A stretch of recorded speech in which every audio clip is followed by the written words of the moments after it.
Hey, it's Sean. I'm clipping rail joiners here with my old beaten up pair of cutters.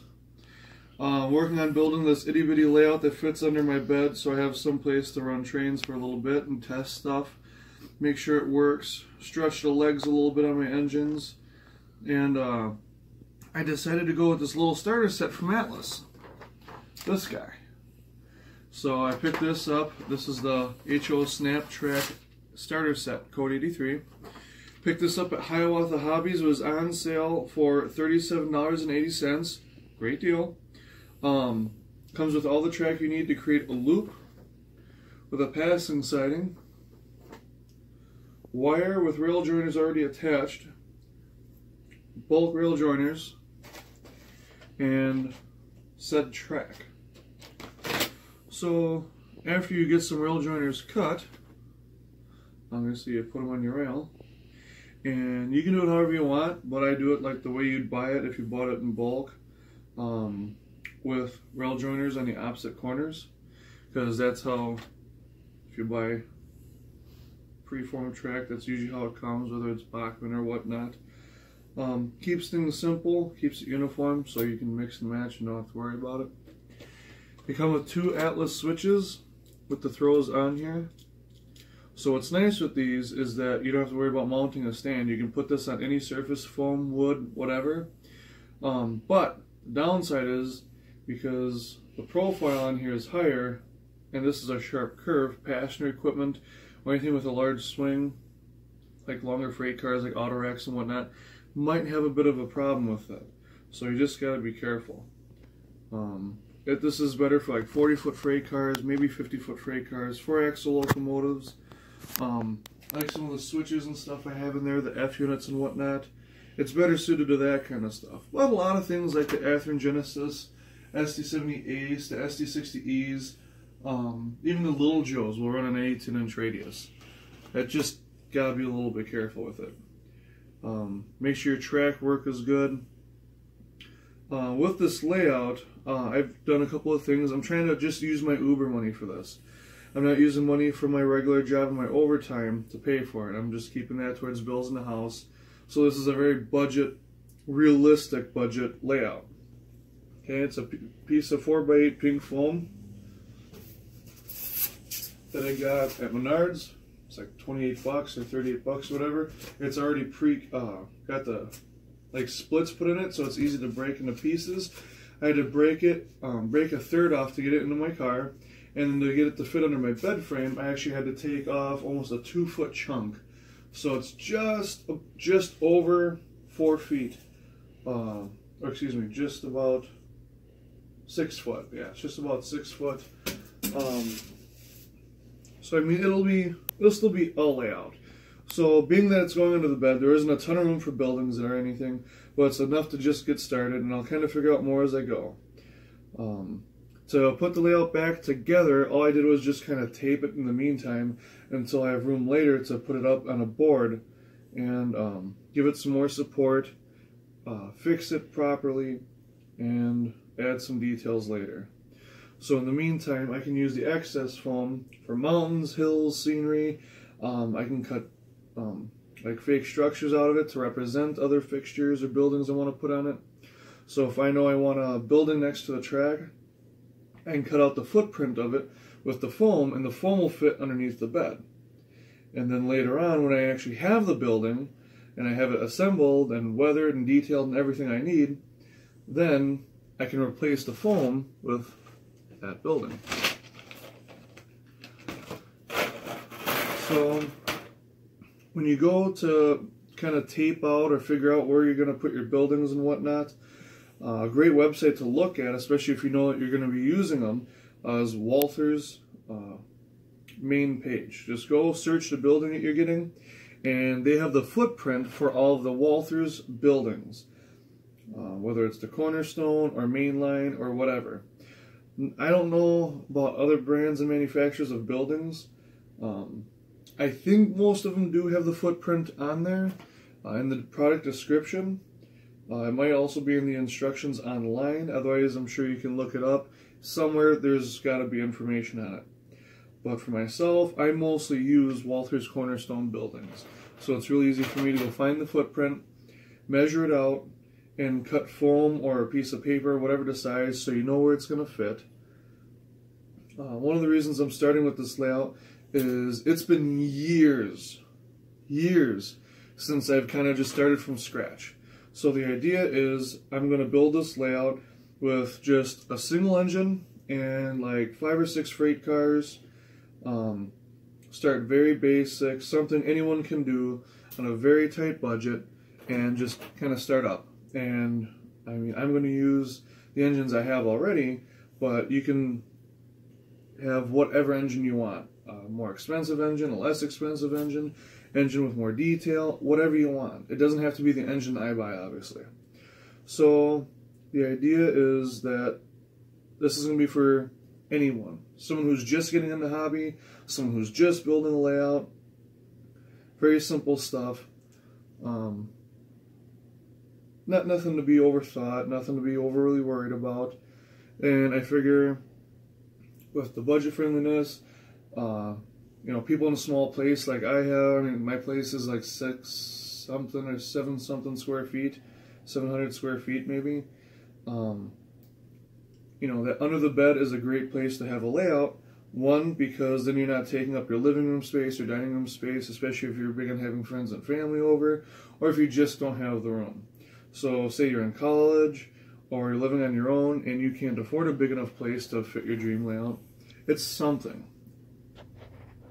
So, but we'll get back to the next segment once I get to putting some track down. I have a wonderful director. Oh, okay. Well, I'm going to go over some very basic track work that I'm sure all of you know or have seen before, and you can see it on a million channels, but it never hurts to repeat. And my director's laughing at me continuously. She's not stopping. She also happens to be my girlfriend. So, when you're putting snap track together, or any kind of track that has rail joiners and you're not just soldering it, you need to be careful about how you align these. So you need to align it perfectly like this, looking straight at it, and then on the side. You don't want to snap it together and then not have it perfect. You want to have both of the rail joiners in there, and you can run your fingers over it and it'll be pretty darn smooth. So you won't, if you'll feel a bump or something, or it'll catch your nail if it's not quite right. And it can happen with the Bachmann track, Cato unit track, it can happen with flex track. Anytime you put two joiner together, or 2 rails, you can get that. You don't want that. It can cause derailments, and sometimes it won't do anything at all, if you're lucky.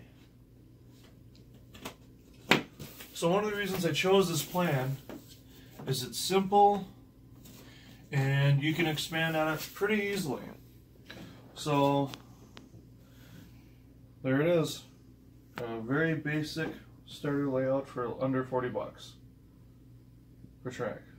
We're at like $65 with foam, and that's foam for scenery and everything. So I can make this a mountain pass, I can make it a city, anything I want. So at this point, if you don't already have trains or know what you want to do, just get some stuff together that you like, that you find interesting, that you want to model, or if you already have an era and a time frame in mind that you want to model, just have some fun. Test the track. You should always test your track. Make sure everything's working good. So next thing I have to do is take my wire here and figure out where on the layout I'm going to put my power source. And since my outlet is right there, it's a very tempting place to put it. But at the same time, there's no room for me over there. Over here there is. So I think I'm going to add it right next to that switch, and then run the wires over so I can hook up my power supply. So we'll take a quick pause, and I'll get this hooked up. Same thing, just replace the joiners in the track with these, and then run them off the layout. Alright, so we got the track down, got the power supply and the DCC set up. The reason I'm starting with DCC is from the 2 polls I took on Facebook, it seemed like a lot of people figure if they started over, or for people who are starting in model trains, they're going with DCC. I think the only reason you wouldn't is if you didn't care about all the extra functions and stuff, or if you had N scale. N scale is still very popular with DC. The cost of sound locomotives and DCC engines are a little bit more. For a sound engine, you can expect to pay extra $50 to $100 each. Obviously, with a small layout, you're only going to have 1 or 2 locomotives.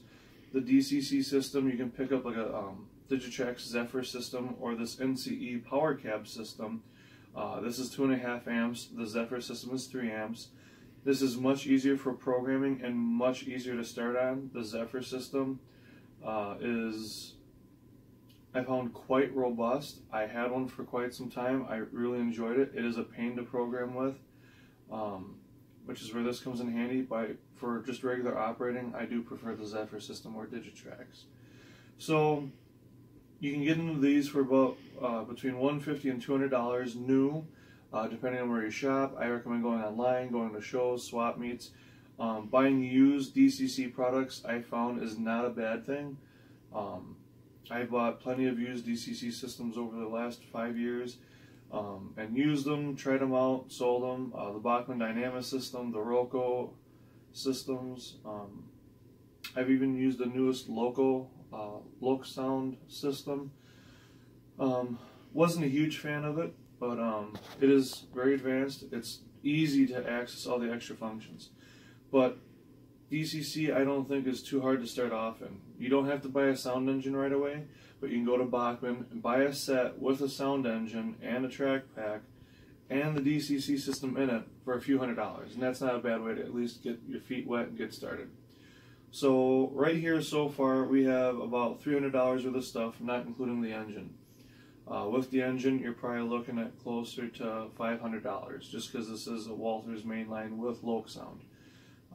So equipment is going to be additional money. But right now, what we want to do is make sure our power supply is hooked up correctly. We've got the wall outlet, we've got the cord hooked into the right socket, we've got 2 wires, positive and negative, going to the rails, no shorts. In the layout, you can have shorts on, that's fine. But we're going to turn the engine on here, start her up, and we're going to go for a test run.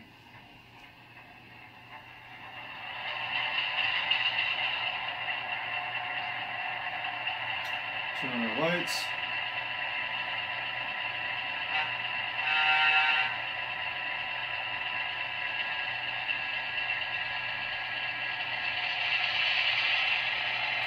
Now your first time around, you shouldn't be going too fast just in case something happens. On here, I'm not too worried about the layout or the engine coming off the track, but on a layout that's elevated, that's something to be concerned about, especially if the track is close to the edge. This is a pretty safe layout to start on like this.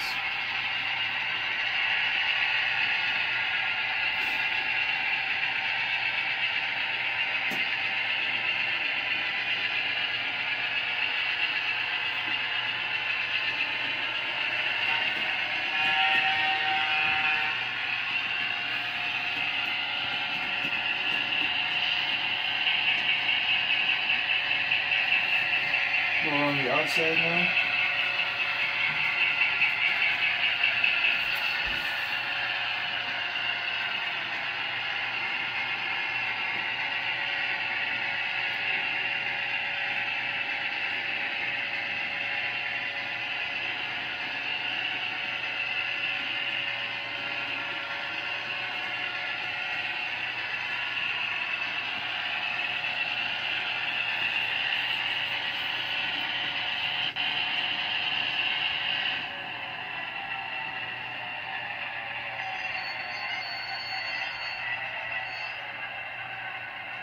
Alright, so we got our initial run-in, and if you notice, you might have heard a couple of pops or seen the locomotive shake a little bit. I noticed that we're actually a little low on power on the opposite side of that switch. Part of that being because there's another switch over there, and that kind of takes away from some of the current going through the track. Isolated frogs and stuff can do that, have that effect. But it should be a power routing switch, so we should have energy there. So that's something to look into a little bit more later. What we'll probably end up doing is putting another set of feeder wires, which is what that is, here, here, and on the other side. When you're running sound locomotives or heavier trains, you should have more feeders going to your track. Now, if you notice over here, when the engine went over, you saw it jump a little bit.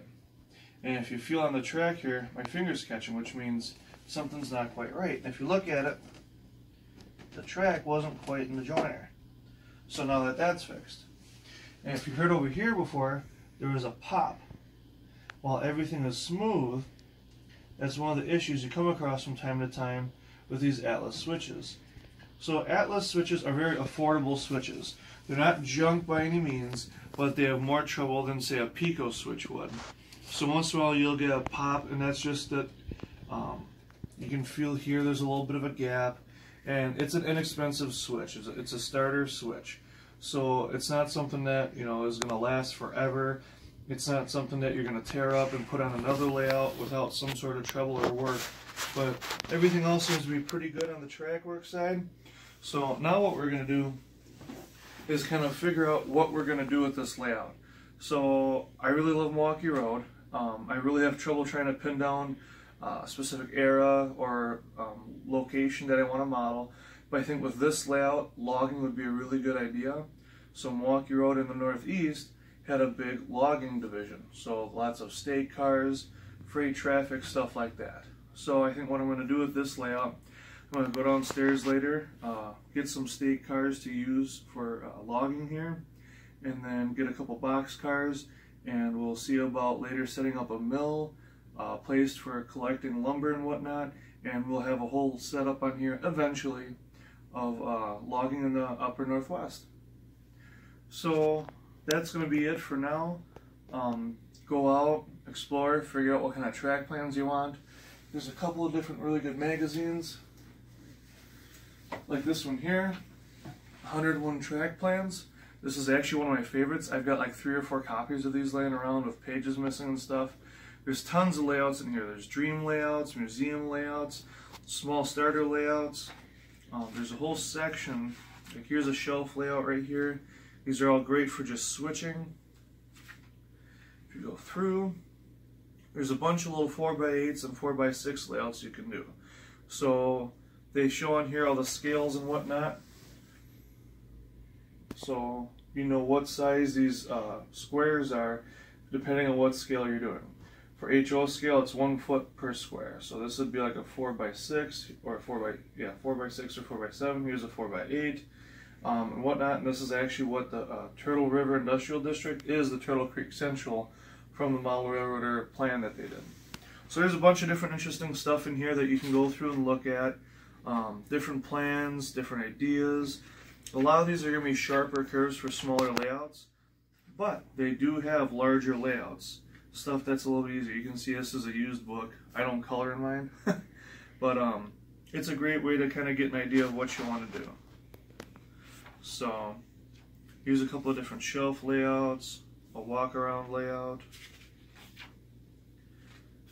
and it's a good place just to figure out how you'd want to do it. You know, what could you replace these different industries with to meet the needs of your layout or the rolling stock you have. Being that it's just an oval, you can go anywhere you want from here. I can take that switch out and put it over there for whatever. My favorite industries are logging, lumber, which are obviously tied together, paper, and then grain. I absolutely love the grain industry. All the covered hoppers, all the patches. I mean, there's just an unlimited amount of stuff you can model with grain. And it goes to just about every railroad out there. So I think that's it. If you guys have any questions, leave them down in the comments. I'm trying to get better on getting back to that stuff. Let me know what you want to see in the next episode. I'm thinking about plotting out some buildings, maybe getting a couple more pieces of track, and getting the equipment rolling on here, and going from there. Until next time, take it easy, everyone.